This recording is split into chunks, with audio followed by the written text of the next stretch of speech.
خدمت گزار گلیوں کی صفائی کے بعد ڈھاک کے حلوے بھرے پیالے تھوڑے تھوڑے فاصلے پر رکھنا شروع ہو گئے۔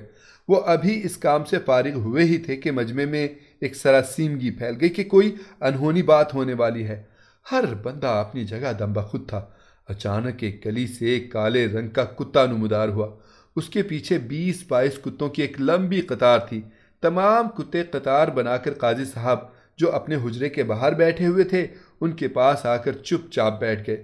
قاضی صاحب نے اپنا ہاتھ بلند کیا تاکہ مجمع کے لوگ کسی بھگدڑ کا مظاہرہ نہ کریں۔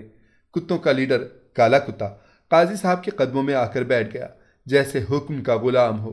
قاضی صاحب نے ہاتھ سے اشارہ کیا اور پھر بآواز بلند کہا، تمام کتے جائیں اور حلوہ کھائیں۔ کتوں نے فوراً حکم کی تعمیل کی اور 3-3 کی ٹولیوں میں بٹ گئے اور بغیر کسی کتا پن کا مظاہرہ کیے حلوہ کھانے میں مصروف ہو گئے۔ قصبے کے ہر شخص کے بشمول ان 7 نوجوانوں کے حواس رخصت تھے۔ سب دم بخود تھے کہ پتہ نہیں اب کیا ہوتا ہے۔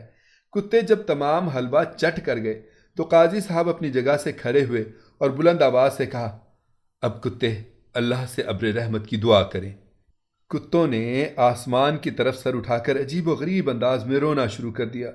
ان کی اس عجیب و غریب غراہٹ سے وہاں پر موجود لوگوں کے دل بیٹھے جا رہے تھے۔ تھوڑی دیر غرانے کے بعد کتے قطار بنا کر واپس اپنے اپنے ٹھکانوں کی طرف روانہ ہو گئے۔ اب قاضی عبدالحکیم نے دعا کے لیے ہاتھ بلند کر دیے اور ساتھ ہی لوگوں نے بھی ہاتھ بلند کر دیے اور گڑ گڑا کر اللہ کے حضور گریا کرنے لگے۔ تھوڑی ہی دیر گزری تھی کہ آسمان پر ایک گہری گھٹا چھا گئی اور پھر زبردست بارش ہو گئی۔ چوتھا قصہ۔ پچھلی صدی جو کہ 20ویں صدی کہلاتی ہے، 1930 یا 1931 کے اوائل میں ایک ایسا واقعہ پیش آیا جو دینی فکر و فہم رکھنے والے افراد کے لیے تو اہم تھا ہی، لیکن عام انسانوں بلکہ غیر مسلموں کے لیے بھی خاص اہمیت اختیار کر گیا۔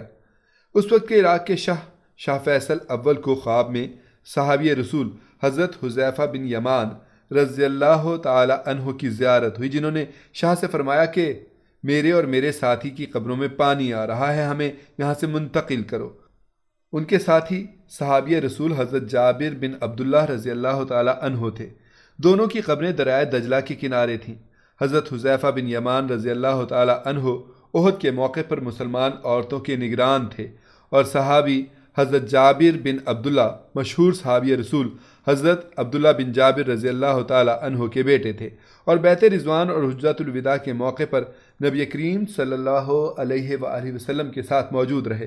غرض شاہ فیصل اول نے اسی وقت مفتی اعظم سے مشورہ کیا، جنہوں نے فتویٰ دیا کہ ہمیں ان صحابہ کے اجسام محفوظ جگہ پر منتقل کر دینے چاہیے۔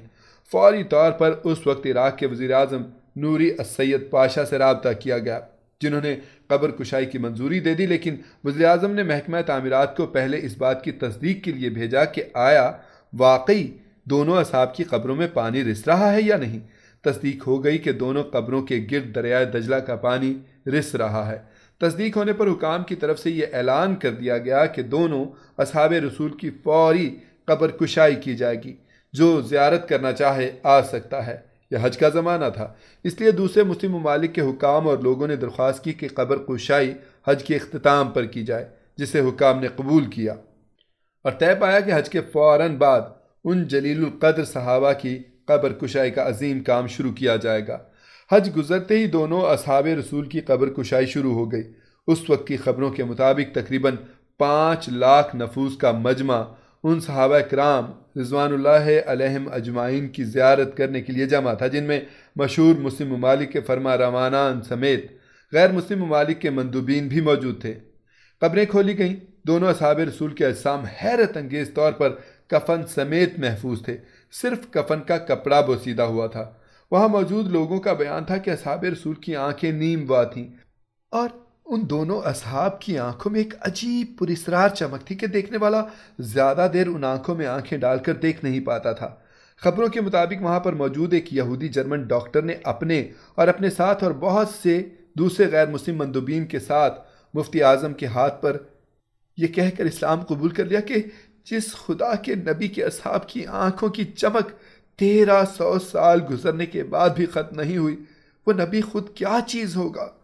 بعد میں دونوں اصحاب رسول حضرت حذیفہ بن یمان رضی اللہ تعالی عنہ اور حضرت جابر بن عبداللہ رضی اللہ تعالی عنہ کے احترام کے ساتھ موجودہ سلمان پارک میں حضرت سلمان فارسی رضی اللہ تعالی عنہ کے پہلو میں سپرد خاک کر دیا گیا۔ یہ دور جدید کا ایسا واقعہ ہے کہ ملحد لوگ بھی اس کی کوئی سائنسی توجیہ پیش نہیں کر پاتے کہ اتنا عرصہ گزرنے کے باوجود ان پاک ہستیوں کے اجسام اپنی قبروں میں جوں کے توں تھے اور ان کو مٹی نہیں کھا سکی۔ ایسا محسوس ہو رہا تھا کہ جیسے ابھی ابھی اس دار فانی سے کوچ کیا ہے۔ یہ بات بھی قابل ذکر ہے کہ غیر مسلموں کے بھی چند ایک ایسے واقعات سننے کو ملے ہیں کہ ان کی لاشیں عرصہ دراز بعد قبروں سے نکالی گئیں تو وہ محفوظ ملیں۔ بدنام زمانہ شاعر لارڈ بیزان کی لاش طویل عرصے بعد قبر سے نکالی گئی لیکن وہ بالکل محفوظ تھی۔ فرانس کی مشہور راہبہ ربان کیتھرین کی لاش اس کے مرنے کے 56 سال بعد قبر سے نکالی گئی تو حیرت انگیز طور پر صحیح سالم تھی۔ اس کے علاوہ بھی دنیا میں ایسے حیرت انگیز واقعات وقتاً فوقتاً ظہور پذیر ہوتے رہتے ہیں کہ جن کی عقلی دلیل انسان کے بس کی بات نہیں۔ یہ اللہ رب العزت کی قدرت کاملہ اور مشیت ہے اور اس کے راز وہی جانتا ہے۔